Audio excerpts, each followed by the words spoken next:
Lórúkọ yín mà? Orúkọ mi ni Ayọ̀mídé Fẹ́ńtọ̀. Okay, láti bo? Láti Ilé Ifẹ̀, Eléwé ẹran. Ilé Ifẹ̀, Eléwé ẹran. Ilé Ifẹ̀, Eléwé ẹran. So, mo rí bẹ́ẹ̀, mo dẹ̀ bá bẹ́ẹ̀. Kí lẹ rí bẹ́ẹ̀? Mo rí comfort. Okay. Ní Ìbàdàn. Okay. Inside Àpáta. Okay. Akinpotter pottery. Akinpotter.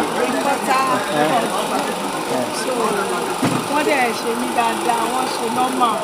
Wọ́n tún bá mi kó dé páàkì gangan. Láì gbowó. Láì gbowó, láì gba kankan. So, ẹ ṣé mo dúpẹ́ o, iléeṣẹ́ yá máa di nílá o. Àmín. Òní dìdàkudà lórúkọ Jésù, ó darú rẹ̀ ní òníjà yín. Àmín. Ẹ ṣé àdúpẹ́. Ibo lẹ ti pàdé wa?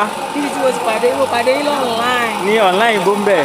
Online, Facebook. Ibẹ̀ ni mo ti pàdé. Olóòótọ́ ni wọ́n o, wọn ò kí so ní jìbìtì. Wọn ò dàbí àwọn kan. So, wọ́n forúkọ wọn, wọ́n jẹ́wọ́ orúkọ wọn pé olóòótọ́ ni wọ́n, èèyàn gidi ni wọ́n. So, ẹ ṣé gan mọ́ mi. Ṣé ẹ ti gbọ́ ọjà yín ṣó pé? All intact tàbí? Ẹ fọwọ́ kan ẹ gbé nǹkan yín, ẹ gbé sókè, ẹ gbé kan sókè.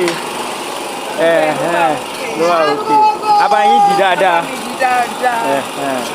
Ìlú wo lẹ ń lọ báyìí padà báyìí? Mo lọ sí Ifẹ̀, Ilé Ifẹ̀, Eléwé ẹran. Alright, ẹ bá patronize Ayọ̀mídé Ventures ní Ifẹ̀, Eléwé ẹran. Alright, ibi tó júmọ́ ti mọ́ wá. Ó dà o, láyọ̀ lẹ máa gúnlẹ̀ o. Ó dà wọ́n mà. Ẹ ṣé o, bye bye. So this is Akinpotter. Bye bye. Thank you. Delivered in Lágbèrè. This is our owner.